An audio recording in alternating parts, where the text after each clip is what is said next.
하나님 말씀 봅니다.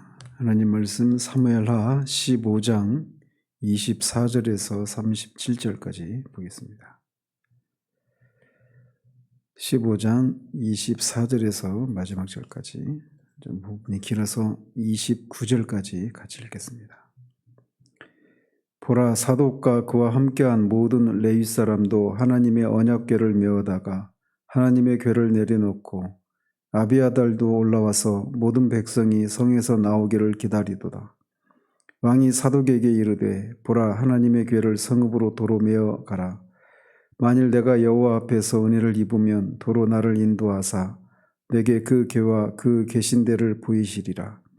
그러나 그가 이와 같이 말씀하시기를, 내가 너를 기뻐하지 아니한다 하시면 종이 여기 있사오니 선히 여기시는 대로 내게 행하시옵소서 하리라. 왕이 또 제사장 사독에게 이르되, 내가 선견자가 아니냐? 너는 너희의 두 아들 곧 내 아들 아히마아스와 아비아달의 아들 요나단을 데리고 평안히 성읍으로 돌아가라. 너희에게서 내게 알리는 소식이 올 때까지 내가 광야 나루터에서 기다리리라 하니라. 사독과 아비아달이 하나님의 궤를 예루살렘으로 도로 메어다 놓고 거기 머물러 있으니라. 아멘. 여기까지 보겠습니다. 어제는 압살롬의 반란 소식을 듣고 다윗과 신하들이 예루살렘 성에 10명의 후궁만 남겨놓고 광야로 이렇게 도망치는 그 장면까지 살폈습니다. 오늘 본문은 제사장 사독과 아비아달, 그리고 다윗의 친구이자 모사인 후세를 예루살렘에 남겨놓고 그들을 통해서 이제 예루살렘 성에서 벌어지고 있는 그런 압살롬 일행들의 그 동태를 받기를, 동태에 대한 그 소식을 받아서 아히도벨의 그 책략을 무력화시키려고 하는 그런 조치를 취한 장면이 기록되어 있습니다.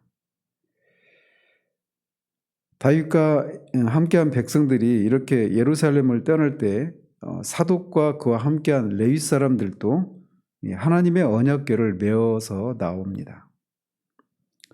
이것은 다윗이 종교 지도자들의 지지를 받고 있었다라고 하는 것을 보여주는 구절이죠. 여기 등장하고 있는 사독은 앞에 8장에도 처음 등장을 하는데, 이 다윗 왕의 통치 기간에 아히도벨과 함께, 아비아달과 함께 대제사장의 직무를 감당했던 사람입니다. 그런데 이 아비아달과 사독이 함께 대제사장 직분을 감당을 하고 있는데, 아비아달보다 이 사독의 이름이 앞에 기록되어 있는 것은 아비아달이 후에 나왔기 때문에, 사독보다 좀 뒤에 합류했기 때문에 그의 사독의 이름이 앞에 언급하고 있는 것이 아니라, 이 아비아달은 엘리 제사장 계열의 그 가문의 대제사장입니다. 그래서 나중에 이제 솔로몬 때 보면 이 아비아달이 솔로몬이 아니라 아도니아 편에 서게 됩니다. 그래서 그때 이제 대제사장의 직분에서 쫓겨나고 사독이 이제 대제사장이 되는데, 아마 그런 연유로 사독을 아비아달보다는 앞에 언급을 하고 있는 것으로 보여집니다. 그리고 이 아비아달도 올라와서 모든 백성이 성에서 나오기를 기다렸다라고 말하는데, 이 말씀드린 것처럼 아비아달은 이 엘리 제사장 가문의 마지막 대제사장입니다. 근데 여기서 이제 그가 올라왔다, 또 나오기를 기다렸다, 이런 표현이, 올라왔다라는 표현이 장소적으로 올라왔다 이런 의미도 있지만, 어떤 번제와 같이 연기나 향을 하나님께 올려서 드린다, 이런 의미도 있습니다. 그리고 기다렸다라고 하는 것은 무엇을 완전히 마치기까지, 이런 의미가 있습니다. 그래서 이렇게도 번역이 가능하기 때문에 이런 것에 근거해서 이 문장을 다시 번역을 하자면, 아비아달이 모든 백성이 성에서 나오기를 마칠 때까지 제사를 드렸다, 이렇게도 번역을 할 수가 있습니다. 따라서 이렇게 본다면 아비아달은 다윗과 그를 따르는 백성들이 무사히 성에서 나올 때까지 하나님께 희생제사를 드렸다, 이렇게도 될 수 있는 거죠. 어쨌든 이렇게 사독과 레위인들이 또 아비아달도 하나님의 언약궤를 메어서 이렇게 나왔는데 이 전쟁 시에 언약궤를 메어 나오는 이런 것이 사무엘 상에서도 그 아벡에서의 전투에서 그런 장면이 나오지 않습니까? 그래서 그렇게 언약궤를 메고 전쟁에 나가는 것을 통해 하나님의 도우심을 기대하는 이런 어떤 미신적인 그런 풍습이 남아 있었던 것을 보여줍니다.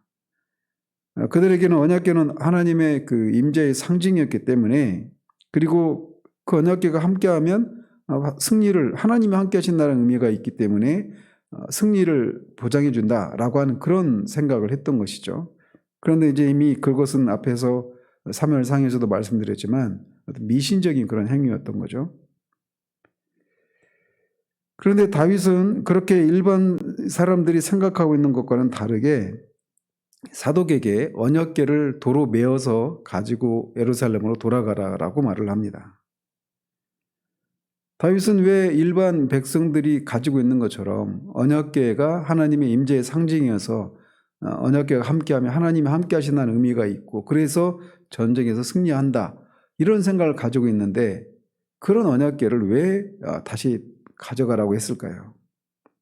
여기는 크게 두 가지 의미가 있다고 볼 수가 있는데, 먼저는 하나님의 언약궤가 지금 자신은 범죄로 인해서 도피길로 나서고 있는 그런 상황인데 하나님의 언약궤가 그런 자신과 함께 이렇게 떠돌게 되는 이런 것을 원치 않았기 때문이다라고 말씀드릴 수 있습니다. 즉 이 당시 다윗은 압살롬이 반역을 한 것이 자신이 저지른 밧세바와 우리아에게 대해 저지른 그 죄에 대한 하나님의 심판임을 확실하게 알고 있었단 말이죠. 그런데 그런 그런 징계를 받아서 도망가고 있는 자신과 하나님의 임재의 상징인 언약궤가 같이 이렇게 갈 수는 없다 이런 생각을 가졌던 거예요. 또 하나는 말씀드린 것처럼 하나님의 언약궤를 마치 우상과 같이 주술적으로 의지했던 이런 일반 이스라엘 사람들과는 달리 다윗은 그것이 없어도 하나님을 의지하기만 한다면 하나님이 자신을 직접 도우실 것이다 라고 하는 그런 믿음을 가지고 있었기 때문이다라고 말씀드릴 수 있습니다. 그는 하나님의 도우심이 자신에게서 의로운 자에게로 직접 임한다라고 하는 그런 믿음을 가졌기 때문에 언약의 그런 임재의 상징일 뿐인 언약궤 자체를 주술적으로 의지하는 그런 것을 부인했던 것이죠. 다윗은 이어지는 구절에서 보면 자신이 현재 하나님의 은혜를 받을 만한 가치가 전혀 없는 자이다라고 하는 것을 자각하고 있었음을 볼 수 있습니다. 즉 다윗은 현재 자신이 당하는 고난이 이 밧세바와 우리아에 대해서 자신이 저지른 그 죄악에 대한 하나님의 심판의 결과라고 하는 것을 지금 이 상황에서 철저히 깨닫고 있는 것을 볼 수 있어요. 그렇기 때문에 이 만일이라고 하는 가정법을 사용해서 만일 하나님께서 은혜 받을 만한 그런 가치가 없는 전혀 없는 그런 자신에게 은혜를 베풀어 주신다면 자신이 다시 그 언약궤가 있는 곳으로 자신을 돌아오게 하실 것이다 라고 하는 말을 하고 있는 겁니다. 그렇지만 비록 그가 이렇게 가정법을 사용해서 말하고 있지만 그럼 반드시 자신을 돌아오게 하실 것이라고 하는 그런 확신이 있었습니다. 그것은 어제 말씀드린 것처럼 이 상황 가운데 지었던 시편 3편을 보아서도 우리가 이것은 분명히 말씀드릴 수 있습니다. 따라서 다윗의 이 말은 비록 지금은 자신이 비참한 도망자의 신세이지만 하나님께서 자신에게 은혜를 베푸시기만 한다라면 언약궤가 놓여있는 예루살렘 장막으로 반드시 돌아갈 수 있을 것이다 라고 하는 그런 확고한 믿음을 가지고 있었던 것입니다. 여기에서 우리가 믿음이라고 하는 게, 진정한 믿음이라고 하는 게 무엇인가라고 하는 것을 여기서 볼 수가 있습니다. 첫 번째는 자신이 다윗처럼 자신이 하나님의 은혜를 받을 만한 자격이 없다라고 하는 것을 분명히 인식하는 겁니다. 그러면서도 하나님이 자신에게 주신 그런 언약의 기초에서 은혜를 거두지 않을 것이다 라고 하는 믿는 것. 이게 바로 믿음입니다. 그리고 이것이 바로 다윗의 뛰어남이다 라고 말할 수가 있는 거예요.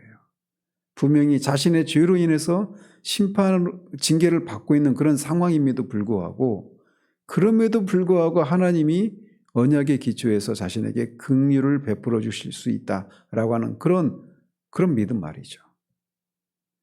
다윗은 바로 그런 믿음이 있었기 때문에 언약궤를 과감히 예루살렘으로 돌려보낼 수 있었던 것입니다. 그러면서도 동시에 다윗은 설령 하나님께서 자기 자신을 기뻐하지 아니해서 자신이 예루살렘으로 돌아가지 못하게 된다 하더라도 자신은 하나님에게 당신의 종이니 당신이 보시기에 선하신 대로 행하시옵소서라고 말씀드릴 것이다 라고 말을 합니다. 이게 다윗의 위대함이에요. 다윗은 하나님의 주권을 인정하면서 이렇게 겸손한 모습을 보이고 있는 겁니다.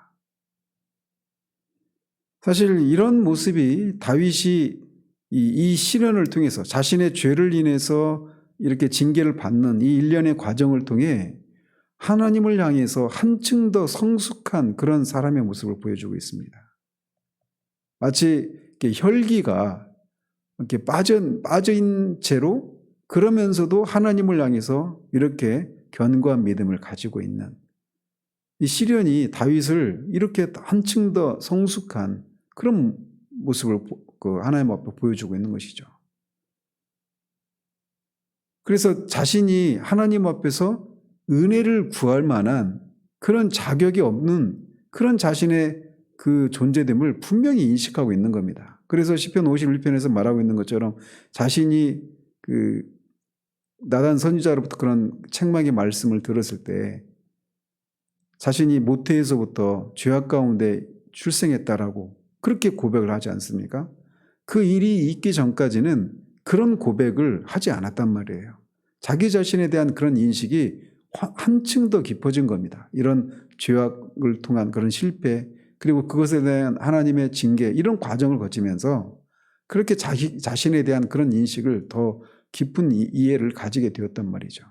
그러면서도 동시에 하나님을 향해서 긍휼과 자비를 구할 수 있는 이런 면에서 그의 믿음은 그전보다 훨씬 더 깊어지고 더 성숙해졌다. 이렇게 말씀을 드릴 수 있는 겁니다.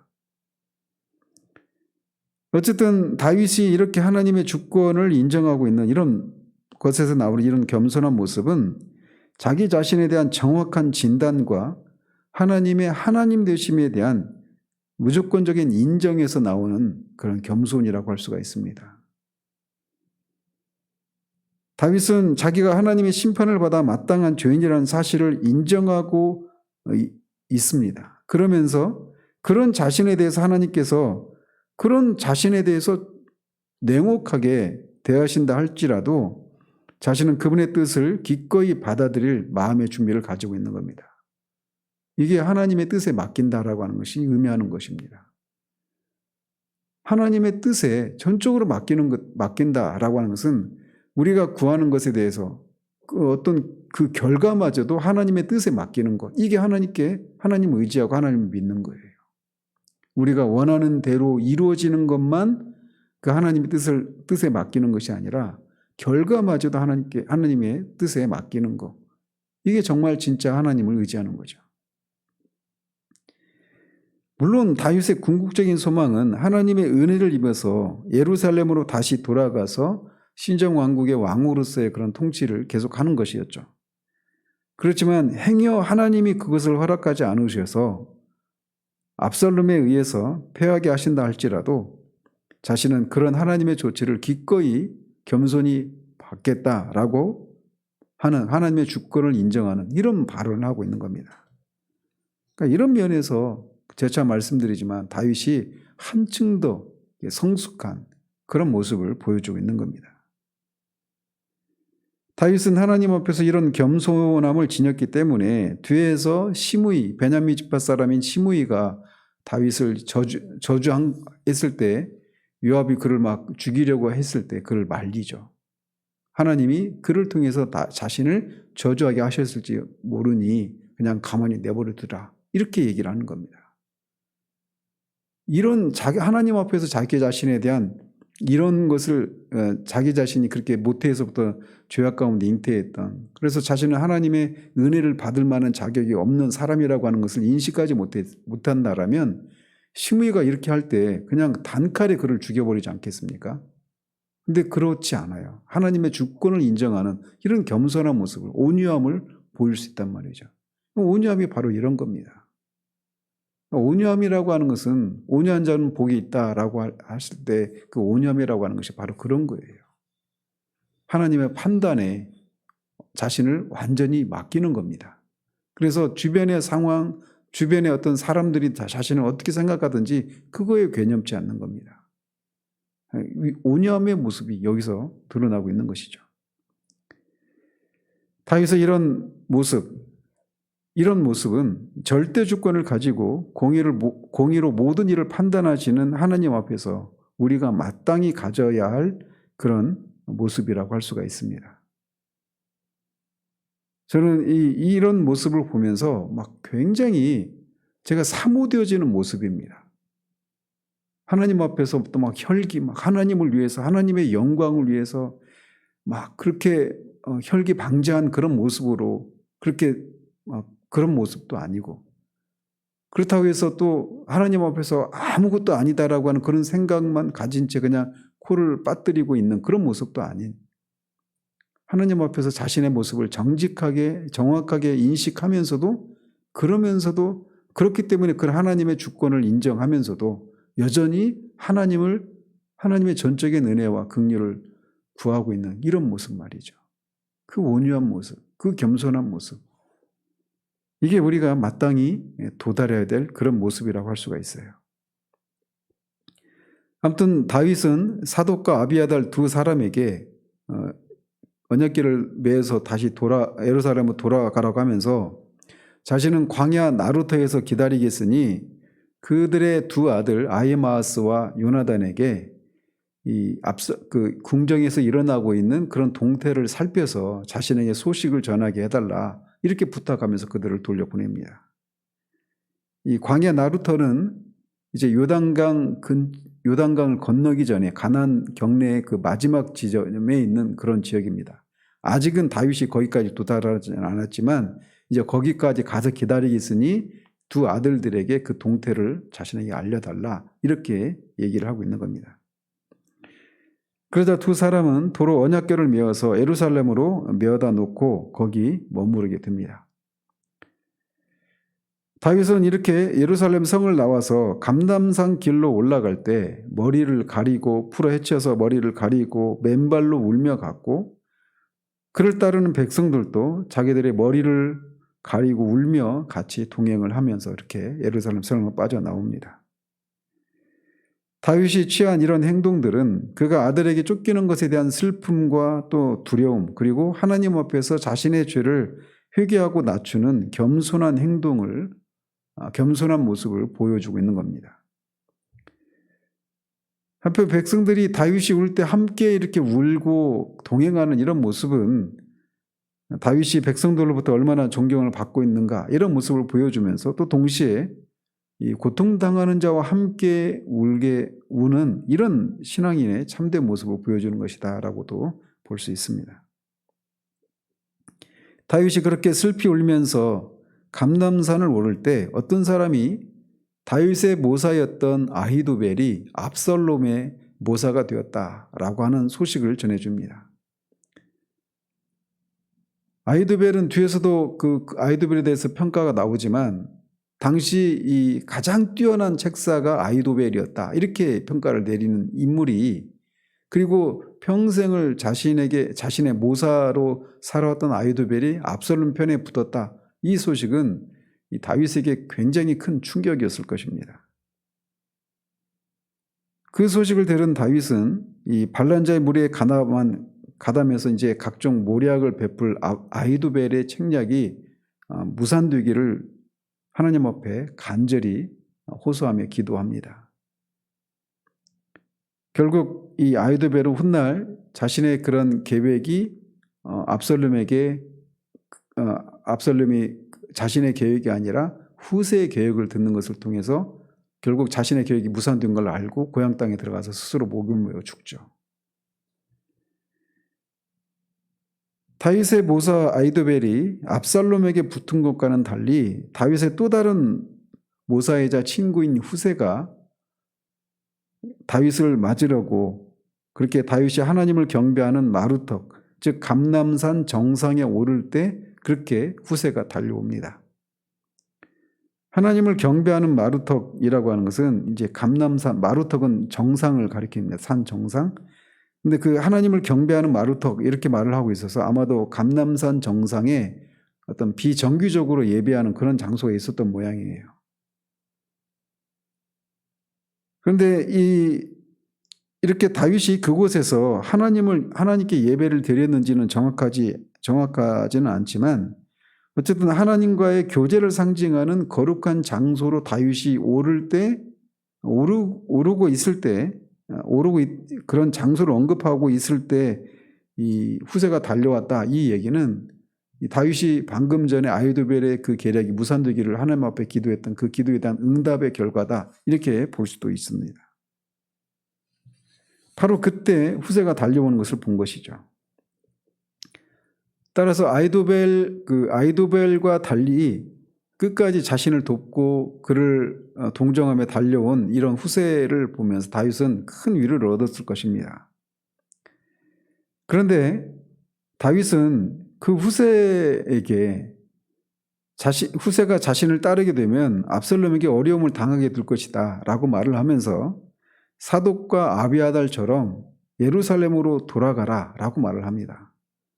그래서 전에는 자신이 아버지 다윗을 섬겼지만 이제는 새로운 왕 압살롬을 섬기겠다. 이렇게 압살롬에게 속이고 일종의 첩자 역할을 해달라고 부탁을 합니다. 그렇게 하면 아히도벨의 모략을 패하게 될 것이다 라고 말하면서 어려운 부탁을 하죠. 따라서 그러면서 이미 예루살렘에 사독과 아비아달 대제사장이 있고 그들의 두 아들을 통해서 자신에게 그 소식을 전해달라고 부탁을 했는데 이제 후세가 압살롬의 책사가 되면 더 가장 그 내밀한 그런 소식을 알 수 있는 위치에 있게 되니까 그런 소식을 어떤 동태를 파악을 해서 그 두 제사장에 얘기하면 두 제사장의 아들들이 자신에게 소식을 전해줄 것이다. 이렇게 하면서 그를 예루살렘으로 돌려보냅니다. 그리고 후세가 그렇게 예루살렘으로 들어갔을 때 압살롬도 무혈 입성을 했다라고 말을 합니다. 한편 이렇게 후세가 다시 예루살렘으로 돌아가서 압살롬에게 자신이 이제는 압살롬을 섬기겠다라고 이렇게 말하는 것은 굉장히 위험천만한 일입니다. 압살롬이 후세의 거짓 투항을 쉽게 믿어줄 리가 없기 때문에 그렇죠. 그럼에도 불구하고 후세가 이렇게 다윗의 명령을 따라서 돌아가는 것은 그만큼 다윗을 사랑했기 때문이기도 하고 하나님이 다윗과 함께 하신다라고 하는 그런 믿음이 있었기 때문에 돌아간 행동이었다라고 할 수 있습니다. 아무튼 이 후세는 처음에는 압살롬의 의심을 받긴 했지만 결국은 신임을 받죠. 그리고 그것은 하나님께서 압살롬의 판단을 흐리게 하신 까닭이다. 뒤에서 이제 그 이유를 근본적인 원인을 밝히고 있습니다. 어쨌든 다윗은 이렇게 도망을 칠 때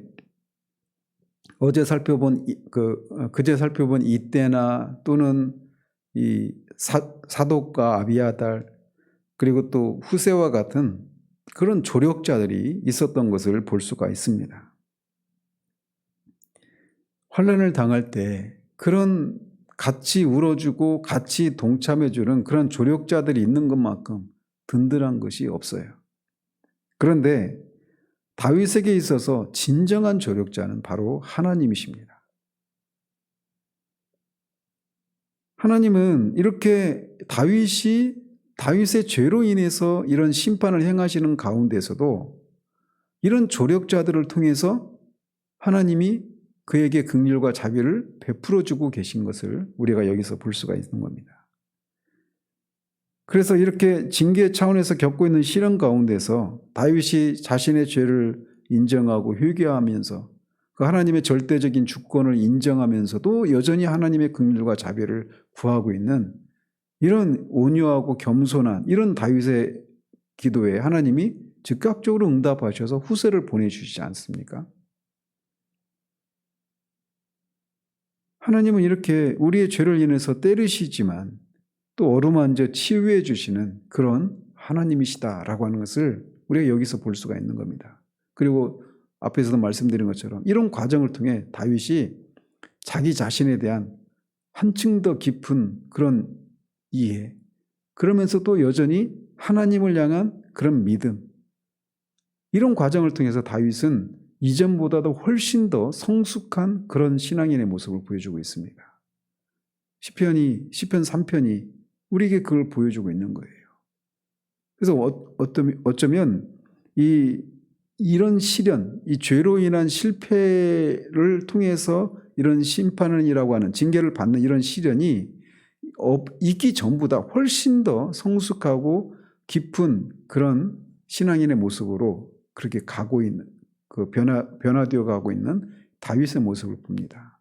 그래서 막 그 젊은 날에 그런 혈기방자하고 막 하나님을 향한 간절함과 이런 것들이 잘 드러나지 않는 것처럼 보이지만 오히려 그런 속에서 더 하나님을 더 깊이 신뢰하고 자기 자신, 그러면서도 막 하나님이 막 맡겨놓은 것을 자신에게 줘야만 한다라고 그런 모습이 아니라 받을 자격이 없다라고 하는 그런 분명한 인식을 가지고 있으면서도 하나님을 여전히 바라보고는 정말 그 주모의 그 손을 바라보는 그 여종과 같이 그런 간절한 참된 믿음을 발휘하고 있는 이런 다윗의 모습을 보여주고 있는 겁니다.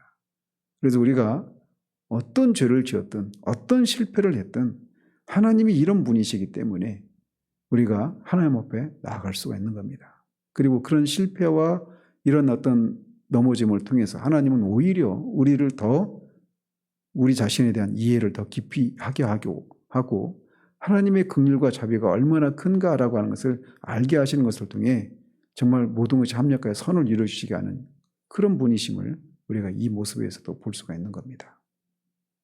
이 아침에도 그런 하나님을 깊이 만나는 은혜가 있기를 바랍니다. 기도하겠습니다. 하나님 아버지, 다윗이 비록 자신의 죄를 인해서 하나님의 징계를 받아 그렇게 도망자의 신세가 되는 상황임에도 불구하고 그런 속에서 자신이 정말 하나님의 긍휼과 자비를 입을 만한 자격이 없다라고 하는 자기 자신에 대한 분명한 인식과 함께 그러면서도 동시에 하나님의 절대 주권을 인정하며 하나님의 긍휼을 바라는 이런 참된 믿음을 발휘하는 그런 모습을 살펴보았습니다. 그런 다윗에게 하나님이 후세를 포함한 여러 조력자들을 붙여주시고 그들을 통해 하나님이 여전히 다윗을 향하고 있음을 보이시는 장면을 살펴보았습니다. 이런 것처럼 하나님은 우리의 죄를 인해서 때리시는 분이시지만 어루만져서 치유하시는 그런 하나님이심을 우리가 이 도망자 다윗에게 붙어있는 그런 조력자들을 통해서 우리가 발견하게 됩니다. 그러므로 우리가 하나님이 그런 분이심을 인하여서 우리가 어떤 상황 가운데 있어도 어떤 실패를 경험했다 하더라도 하나님 앞에 여전히 나아갈 수 있음을 우리가 알고 그렇게 하나님 앞에 담대히 나아가는 우리들 될 수 있도록 도와주시옵소서. 예수 그리스도 이름으로 기도합니다. 아멘.